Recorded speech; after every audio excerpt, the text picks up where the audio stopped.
नमस्कार। हमारे देश का एक बड़ा ही प्रतिष्ठित और अंतर्राष्ट्रीय स्तर का पुरस्कार है गांधी शांति पुरस्कार। इस बार भारत सरकार ने इस पुरस्कार को गीता प्रेस गोरखपुर को दिए जाने की घोषणा की है। जब से यह घोषणा हुई है तब से हमारा विपक्षी दल कांग्रेस बेहद परेशान है। लगातार उनके नेता बयान दे रहे हैं। कांग्रेस के इन दिनों जो बड़ा कर्ता धर्ता है, नीति निर्धारक है, जयराम रमेश, उन्होंने एक ट्वीट किया है। जयराम रमेश ने कहा है कि यह जो पुरस्कार गीता प्रेस गोरखपुर को दिया गया है यह हास्यास्पद है और यह ऐसा ही है जैसे सावरकर और गोडसे का सम्मान किया जा रहा। अब जयराम रमेश से पूछना चाहिए कि इसमें उन्हें दिक्कत क्या है, क्यों वो इसको हास्यास्पद बता रहे हैं, क्यों वो इसको गोडसे से तुलना करने की कोशिश कर रहे हैं। गीता प्रेस है क्या, हम सब जानते हैं। हमारे घर घर में हमारे तमाम करोड़ों भारतीयों ने गीता प्रेस द्वारा प्रकाशित जो धर्म से जुड़ी हुई पुस्तकें हैं उनको आपने पढ़ा देखा जरूर होगा।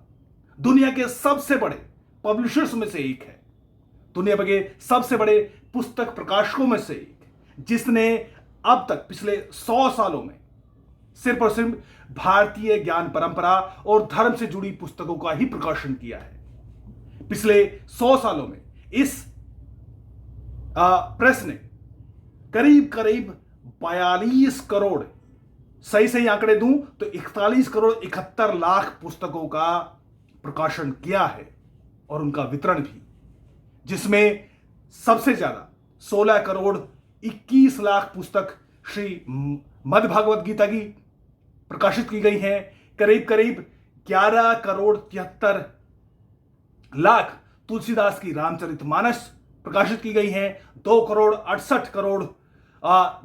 68 लाख पुराण और उपनिषद प्रकाशित किए गए हैं। इसके अलावा करीब करीब 12 करोड़ अन्य भारतीय धर्म परंपरा और जिनमें मुख्यतः हनुमान चालीसा भी है, दुर्गा सप्तशती है। तो इस तरह की पुस्तकों का प्रकाशन पिछले 100 सालों में गीता प्रेस गोरखपुर ने किया है। ये है कि पिछले 100 सालों में जब से 1923 से इस गीता प्रेस की स्थापना हुई है तब से जो भारतीयता का जो भारतीय संस्कृति है उसका जो पुनर्जागरण हुआ है उसमें एक बड़ा योगदान इस गीता प्रेस गोरखपुर का है।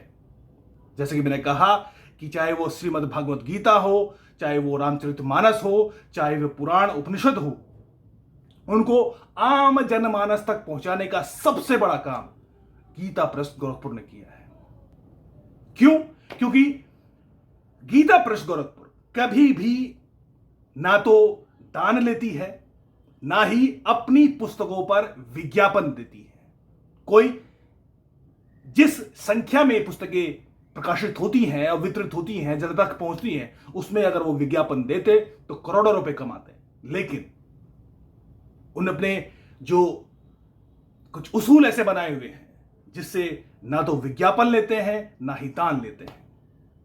और अन्य मद से ये जो गीता प्रेस है, जो पुस्तकों जो प्रकाशन है, धार्मिक पुस्तकों जो प्रकाशन है, वो बहुत ज्यादा बेनिफिशियरी नहीं है।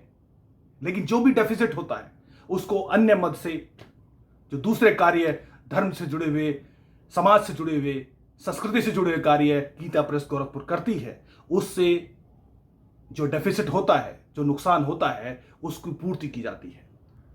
यह है गीता प्रेस।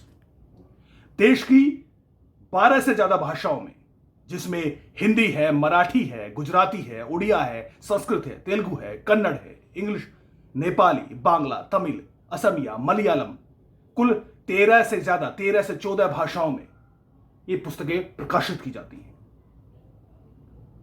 अब कांग्रेस को बताना चाहिए कि उन्हें श्रीमद् भगवद गीता के प्रकाशन से आपत्ति क्या है, क्योंकि मुख्यतः जैसे मैंने कहा जो आंकड़े मैंने दिए उसमें सबसे ज्यादा यही पुस्तकें प्रकाशित होती हैं। उन्हें रामचरितमानस के प्रकाशन से क्या आपत्ति है? उन्हें उपनिषद, पुराण या फिर हनुमान चालीसा और अन्य इसी तरह की जो धर्म परंपरा की पुस्तकें हैं उनकी प्रकाशन से, उनके वितरण से, उनकी बिक्री से क्या आपत्ति है? यह स्पष्ट किया जाना चाहिए।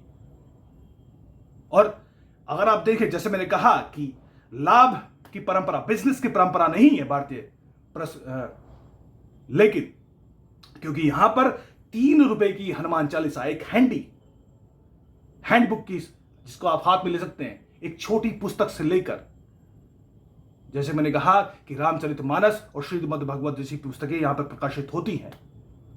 कुछ वर्षों पहले इस तरह की अफवाहें भी उड़ी थी कि गीता प्रकाशन भारी नुकसान के चलते बंद करना पड़ रहा है, लेकिन कोविड काल में इसी गीता प्रेस ने 77 करोड़ रुपए का लाभ कमाया, जो कि उसी गीता प्रेस को पुनः इसको स्थापित करने में काम आया। ऐसी गीता प्रेस गोरखपुर को इस तरह उसको गोडसे की तरह तुलना उसके कर देना, यह कांग्रेस की कौन सी राजनीति हो सकती है? इसके पीछे मंशा क्या है? या कांग्रेस घबराई हुई है कि पिछले 100 सालों में, जब से जयदयाल गोयनका जी ने इसकी स्थापना की, एक मारवाड़ी बिजनेसमैन हुआ करते थे, लेकिन उन्होंने देखा कि किस तरीके से जब देश में हमारी भारतीय संस्कृति और धर्म को भुलाया जा रहा है, वो आम जनमानस तक नहीं पहुंच रहा है, उसको आम जनमानस तक पहुंचाने का बीड़ा उठाया जयदयाल गोयनका जी ने, और गीता प्रेस की स्थापना की 1923 में। आज 2023 है, 100 साल हो चुके हैं। इससे क्या आपत्ति है? ऐसा नहीं है कि गीता प्रेस तो राजनीति करती रही है। गीता प्रेस कभी भी उन्होंने किसी तरह का सरकारी सम्मान या पुरस्कार नहीं लिया।